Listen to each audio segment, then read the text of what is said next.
Hi friends, welcome to Booms Tamil. வாங்க இப்போ நம்ம என்ன பார்க்க போகிறோம்னா கருவேப்பிலை பொடி. இந்த கருவேப்பிலை பொடி ரொம்ப டேஸ்டியாக இருக்கும். 6 மாதம்னாலும் கெடாது. உங்களுக்கு இதை நிறைய விதங்களில் யூஸ் பண்ணலாம். அது எப்படிலாம் யூஸ் பண்ணலான்னு வீடியோக்குள்ளே சொல்கிறேன். இப்போ இந்த கருவேப்பிலை பொடினால நமக்கு ஹேருக்கு ரொம்ப நல்லது. கருவேப்பிலை நம்ம எல்லாமே எடுத்து போட்டுட்டு சாப்பிட்ருவோம். ஆனால் இந்த மாதிரி நம்ம பொடி பண்ணி இதை நம்ம சமையல்லையும் நம்ம சாப்பாட்லேயும் நம்ம சேர்த்திக்கக்குள்ள ரொம்ப ஹெல்த்தியாகவும் முழுமையாக நமக்கு அந்த கருவேப்பிலை நமக்கு சேரும். அதனால் வாங்க இது எப்படி செய்யலான்னு பார்க்கலாம். ஃபஸ்ட்டு இதுக்கு 1 கப் கடலப்பருப்பு எடுத்துகிட்ருக்கேன். இப்போ இந்த கடலப்பருப்பை நல்லா கைவிடாமல் வறுத்துக்கலாம். அடுத்தது உளுத்தம்பருப்பும் 1 கப், அதையும் நல்லா கைவிடாமல் வறுத்துக்கலாம். இப்போ இந்த பொடியை எப்படியெல்லாம் யூஸ் பண்ணலான்னு சொல்கிறேன். இப்போ சூடான சூடான சாதத்தில் நெய்யோட கருவேப்பிலை பொடி சேர்த்திக்கலாம். நல்லெண்ணெயோட பொடி சேர்த்திக்கலாம். 2 வெரைட்டியுமே வேறு வேறையாக இருக்கும். தோசைக்கு மேலே நம்ம தெளித்து விட்டுட்டு சாப்பிட்லாம். அதுவும் சூப்பராக இருக்கும். பொடி தோசையாக மினி இட்லி பண்ணிவிட்டு அதில் நெய்யோடு இந்த கருவேப்பிலை பொடியை போட்டு கலந்து விட்டு டாஸ் பண்ணி எடுத்தோம்னா கருவேப்பிலை இட்லி ரொம்ப சூப்பராக இருக்கும். இதை லஞ்ச் பாக்ஸுக்கும் யூஸ் பண்ணலாம். நல்ல ஏதாவது காயை நம்ம வதக்கிட்டு உருளைக்கிழங்கு, பீன்ஸ் அந்த மாதிரி நமக்கு ட்ரையாக இருக்க மாதிரி காய்கறிகளை ஏதாவது நம்ம நல்லா வதக்கிட்டு அந்த காயோடு இந்த பொடியை சேர்த்து கலந்து விட்டுட்டு அதோட சாதத்தையும் சேர்த்து கலந்து லஞ்ச் பாக்ஸுக்கும் தரலாம். நல்லாயிருக்கும்.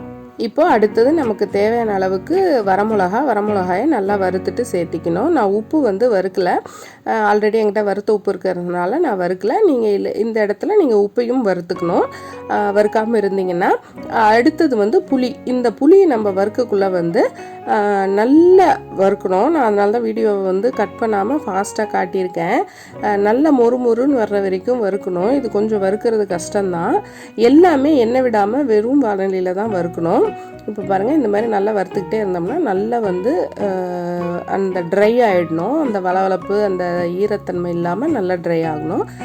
இதோட தேங்காய் வச்சு மிக்சியில் நல்லா நைஸாக ரன் பண்ணிவிட்டு நம்ம சாதத்துக்கு பிசைஞ்சிட்டு சாப்பிட்லாம். துவையல் நல்லாயிருக்கும். நம்ம அப்பப்போ செய்கிறதுக்கு நமக்கு அர்ஜெண்ட்டாக வேணுங்கிறப்போ இந்த மாதிரி நம்ம செய்யலாம். நல்லாயிருக்கும். இப்போ பாருங்கள், அடுத்தது நல்லா நான் ஒரு பவுல் நிறைய கருவேப்பிலையை நல்லா கழுவிட்டு காய வச்சு எடுத்திருக்கேன். இதை நான் நிழல்லையே வீட்டுக்குள்ளேயே காய வச்சது தான். நீங்கள் வேணும்னா நல்லா வெயிலில் காய வச்சுக்கலாம்.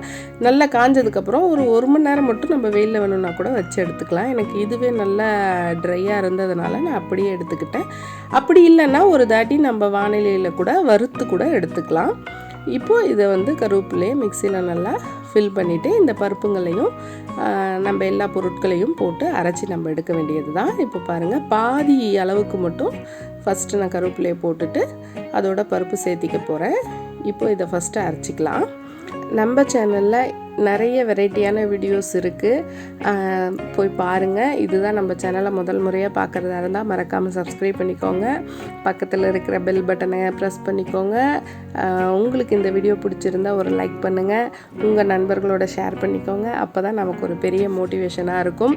இப்போது மீதி கருவேப்பிலையை நம்ம சேர்த்திக்கலாம். இப்போது இதில் நான் பாருங்கள் சேர்த்துறேன். கருவேப்பிலையோட பருப்பு ப்ளஸ் மிளகா. இப்போ பாருங்கள், புளி சேர்த்த போகிறேன். இந்த புளி பாருங்கள் நல்லா எந்த அளவுக்கு வறுத்துருக்கேன் அப்படிங்கிறது தெரியும். கொஞ்சம் ஈரமாகவே இருக்க மாதிரி இருக்கும். நம்ம அப்படியே ஆற விட்டுட்டோம்னா ஆறுனதுக்கப்புறம் உங்களுக்கு நல்லா இந்த மாதிரி உடையும். இந்த மாதிரி உடையிற அளவுக்கு நல்லா புளியை வறுத்துடணும். இப்போ அந்த புளியை சேர்த்திக்கிட்டோம். இப்போ அதோட நம்ம வரமிளகா நமக்கு எவ்வளோ காரத்துக்கு தகுந்த மாதிரி நமக்கு எவ்வளோ வேணுமோ அந்த அளவுக்கு காஞ்ச மிளகா. இதுவும் பாருங்கள் நல்லா வறுத்தது இப்படி உடைச்சாவே நமக்கு இப்படின்னாவே உடையணும். அந்த அளவுக்கு நம்ம நல்லா மிளகாயை வறுத்து எடுத்துருந்துருக்கணும். இப்போ பாருங்கள், நல்லா தேவையான அளவுக்கு வறுத்த மிளகாயும் சேர்த்துக்கிட்டோம்.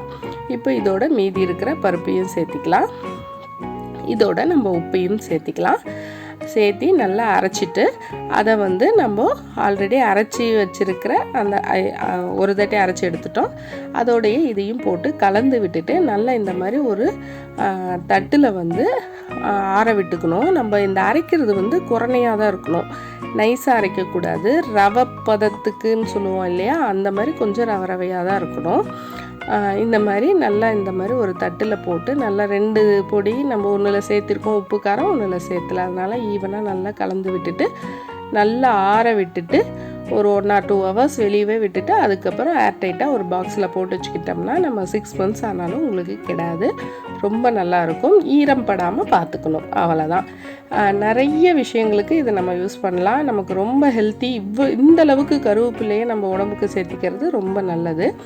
இதில் உப்பு செக் பண்ணிக்கலாம். உப்பு செக் பண்ணக்குள்ள உப்பு வந்து ஒரு பிஞ்ச் அளவுக்கு தூக்கலாக இருக்கணும். நார்மலாக நமக்கு இருக்கிறத விட கொஞ்சம் உப்பாக இருந்தால் தான் உங்களுக்கு சாதத்தோடு பிசைஞ்சு சாப்பிடக்குள்ள கொஞ்சம் கரெக்டாக இருக்கும். இல்லை அப்படின்னா சாதத்தோடு சாப்பிடக்குள்ள கொஞ்சம் உப்பு சேர்த்திக்க வேண்டியதாக வரும். உங்களுக்கு இந்த வீடியோ பிடிச்சிருக்கும்னு நினைக்கிறேன். பிடிச்சிருந்தா மறக்காமல் லைக் பண்ணி ஷேர் பண்ணிடுங்க. அடுத்த வீடியோவில் சந்திப்போம். பாய்.